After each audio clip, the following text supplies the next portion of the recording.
दर्शक महानुभाव नमस्कार। हाम्रो च्यानल ग्लोरी न्यूजमा यहाँहरूलाई हार्दिक स्वागत छ। सदाको झैं आज पनि हामी मुख्य समाचार लिएर उपस्थित भइसकेका छौं। समाचारहरू एकदमै महत्त्वपूर्ण भएकाले हामीलाई अन्तिमसम्म हेर्नुहोला अनि हाम्रो मेहनतको लागि एउटा लाइक अवश्य गरिदिनुहोला। यदि तपाईहरू हाम्रो च्यानल ग्लोरी न्यूजमा नयाँ हुनुहुन्छ भने अवश्य पनि च्यानललाई सब्स्क्राइब गरिदिनुहोला। आउनुहोस् दर्शक महानुभाव, लागौं आजको महत्त्वपूर्ण समाचारहरूतर्फ।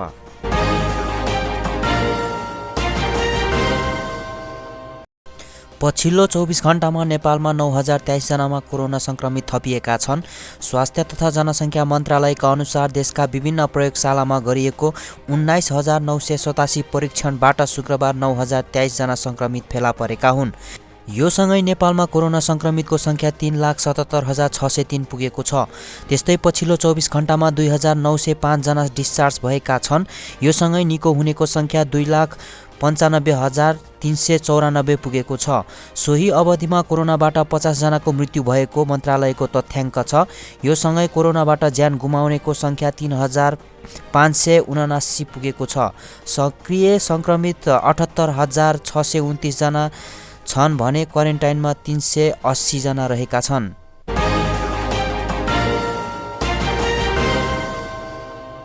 त्यस्तै गरी अर्को समाचार रहेको छ। स्वास्थ्य तथा जनसङ्ख्या मन्त्रालयले तत्काल थप कोभिसिल्ड खोप ल्याउने अवस्था नरहेको प्रश्न पारेको छ।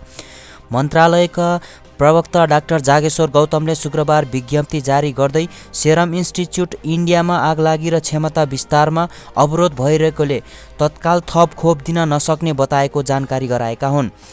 औषधि व्यवस्था विभागको आपतकालीन प्रयोगका लागि अनुमति प्राप्त कोभिसिल्ड खोप 20 लाख डोज $4 खरिद गरिएको मध्ये 10 लाख प्राप्त गरिसकिएको, जसमा बाँकी खोप वर्तमान विश्व परिस्थिति र भारतको अवस्थाले सेरम इन्स्टिच्युट इन्डियाले नेपाललाई खोप आपूर्ति गर्नु आफ्नो प्राथमिकता रहेको, तर सो कम्पनीमा भएको आगलागी र क्षमता विस्तारमा अवरोध भएकोले विज्ञप्तिमा भनिएको छ। क्षमता विस्तार हुने बित्तिकै आपूर्ति गर्ने जानकारी दिएको छ। थप 20 लाख मात्र कोभिसिल्ड खोप खरिद गर्ने अवस्था हाललाई रहेको छैन, तर अन्य कम्पनीका खोपहरूले औषधि व्यवस्था विभागबाट स्वीकृति पारेको र पाउने क्रममा रहेको भन्दै प्रवक्ता डाक्टर गौतमले नेपाल सरकारले अन्य खोप प्राप्त गर्न कूटनैतिक तथा अन्य माध्यमबाट समेत प्रयास गरिरहेको विज्ञप्तिमा उल्लेख गरेका छन्।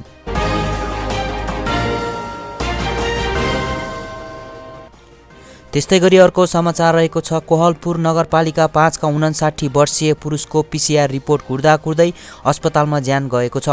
शुक्रबार 3 बजेतिर नेपालगञ्ज मेडिकल कलेज कोहलपुरमा परिवारले बिरामी ल्याएर अस्पताल प्राङ्गणमा PCR रिपोर्ट पर्खेका थिए। PCR कुर्दै बिरामीको मृत्यु भएपछि आफन्तीले रिक्सामा राखेर कालो प्लास्टिकले बेरेर शव घर लगेको तस्बिर कोहलपुर मेडिकल कलेज नेपालगञ्जका डाक्टर देवेन्द्र आचार्यले खिचेका छन्।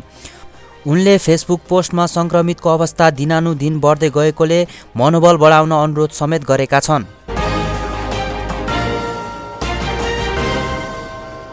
त्यस्तै गरी अर्को समाचार रहेको छ। वीरगञ्ज महानगरपालिकाले 100 शय्या क्षमताको अस्थायी कोभिड अस्पताल र 100 शय्याको आइसोलेसन सेन्टर शुक्रबारदेखि सञ्चालनमा ल्याएको छ। वीरगञ्ज महानगरपालिका 10 घडिअर्बास्थित गोपाल मण्डलीमा बनाइएको आइसोलेसन सेन्टर र कोभिड अस्पताल मेयर विजय कुमार सरावगीले उद्घाटन गरेका थिए। केही दिन अगाडि मात्र संक्रमित भई होम आइसोलेसनमा रहेकी वीरगञ्ज महानगरपालिकाकी उपमेयर शान्ति कार्की पहिलो बिरामीको रूपमा भर्ना भएकी छन्। अस्पतालमा बिरामी भरिएकाले महानगरपालिकाले महानगरवासीको जीवन रक्षाका लागि शुक्रबारदेखि अस्थायी कोभिड अस्पताल र आइसोलेसन सेन्टर सञ्चालनमा ल्याएको मेयर विजय कुमार सरावगीले जनाए। महानगरमा कोभिड संक्रमितहरूको सङ्ख्या दिनहुँ बढिरहेका छ। संक्रमितलाई अक्सिजन दिनुपर्ने अवस्था देखिएको छ। होम आइसोलेसनमा अक्सिजन प्रयोग गरिरहेका बिरामीहरूको अवस्था समेत जटिल बन्न थालेकोले चिकित्सकको निगरानीमा उपचार गर्नको लागि महानगरपालिकाले कोभिड अस्पताल सञ्चालनमा ल्याएको मेयर सरावगीले बताए। अस्थायी अस्पतालमा चिकित्सक सहित प्यारामेडिकल स्टाफ समेत रोखर संक्रमितको उपचार गरिनेछ। कोभिड अस्पतालमा संक्रमितको उपचारका लागि 1 जना विशेषज्ञ चिकित्सक, MD गरेका 2 जना चिकित्सक, मेडिकल अधिकृत 5 जना, 21 जना प्यारामेडिकल स्टाफ, 8 जना सरसफाई कर्मी र 10 जना प्रशासनिक कर्मचारी खटाएका छ। कोभिड अस्थायी अस्पतालमा अक्सिजन सहितको बेडको व्यवस्था गरिएको छ।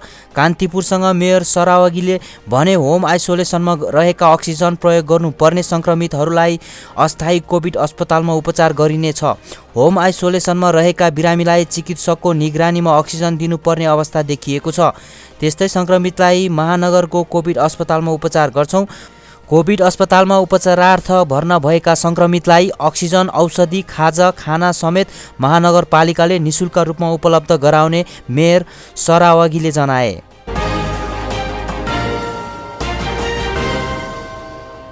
त्यस्तै गरी अर्को समाचार रहेको छ। सर्वोच्च अदालतले गैरकानुनी रूपमा पक्राउ गरिएको उज्यालो नेटवर्क .com का पत्रकारद्वयलाई थुनामुक्त गर्न आदेश दिएको छ। न्यायाधीशहरू ईश्वर प्रसाद खतिवडा र डाक्टर आनन्दमोहन भट्टराईको इजलासले बन्दी प्रत्यक्षीकरणको आदेश जारी गरेको हो। दुर्गालाल लामा र अनिस भन्ने श्यामबहादुरलाई गैरकानुनी रूपमा थुनामा राखिएको भन्दै सर्वोच्च अदालतमा निवेदन दर्ता भएको थियो। उज्यालो नेटवर्क .com का पत्रकार अनिस र व्यवस्थापक लामालाई प्रहरीले पक्राउ गरेको थियो। प्रधानमन्त्री केपी शर्मा ओली र भारतीय गुप्तचर निकायका प्रमुख सामन्त गोयल बीच भएको भनिएको विवादास्पद सम्झौताको प्रति र त्यससँग सम्बन्धित समाचार उज्यालो नेटवर्क .com ले प्रकाशित गरेको थियो। फर्जी भनिएको उक्त सम्झौता पत्र प्रकाशित भए लगत्तै उज्यालो नेटवर्कले माफी मागेको थियो। प्रहरीले किर्ते कागजात तयार पारिएको आरोपमा अनुसन्धानका क्रममा भन्दै उनीहरूलाई पक्राउ गरेको थियो। प्रहरीले आफूलाई घरपकड गर्न खोजेको भन्दै उज्यालो नेटवर्कका सञ्चालकहरू उच्च अदालत पाटन पुगेका थिए। उच्च अदालतले तत्कालका लागि उनीहरूलाई पक्राउ नगर्नु भनेर अन्तरिम आदेश दिएको अवस्थामा प्रहरी पक्राउ गरेको हो। मङ्गलबार बन्दी प्रत्यक्षीकरणको निवेदनमाथि प्रारम्भिक सुनुवाई हुनेछ।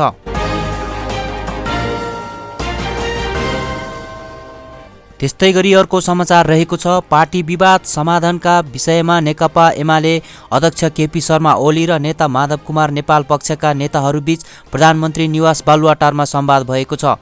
शुक्रबार 4 बजेदेखि 7:30 बजेसम्म छलफल भए पनि कुनै निष्कर्षमा पुगिन सकेको सहभागी एक नेताले जानकारी दिए। यद्यपि संवादलाई निरन्तरता दिने विषयमा भने समझदारी भएको छ।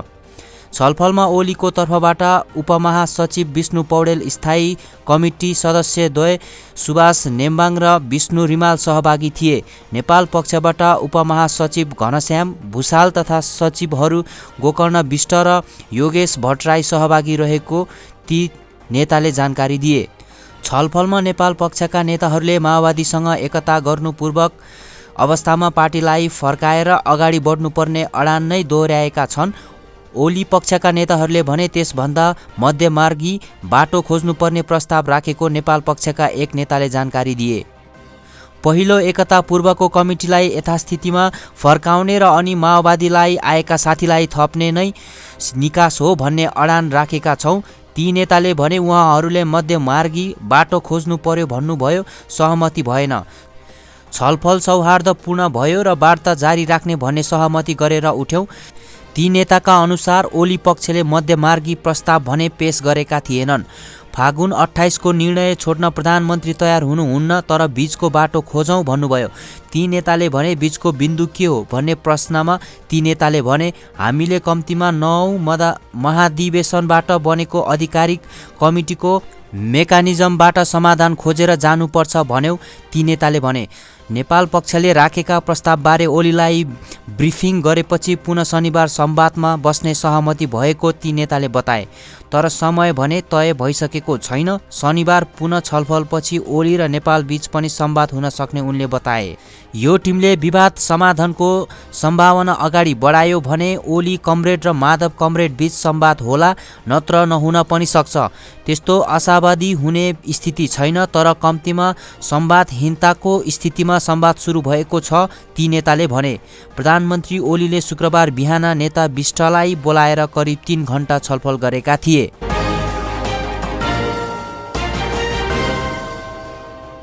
त्यस्तै गरी अर्को समाचार रहेको छ। अक्सिजनको अभाव चर्किएपछि सरकारले दार्ती निकाय र छिमेकी मुलुकसँग सहयोगको हात अघि बढाएको छ। टेन्डर आह्वान गर्दा पनि कसैले सहभागिता नजनाएपछि स्वास्थ्य मन्त्रालयले युनिसेफ र चीनलाई अक्सिजन सिलिन्डर तत्काल उपलब्ध गराइदिन गुहारेको हो। अस्पताल भर्ना भएका अधिकांश कोरोना सङ्क्रमितलाई अक्सिजन दिनुपर्ने अवस्था भएपछि मुलुकभर अक्सिजनको अभाव छ।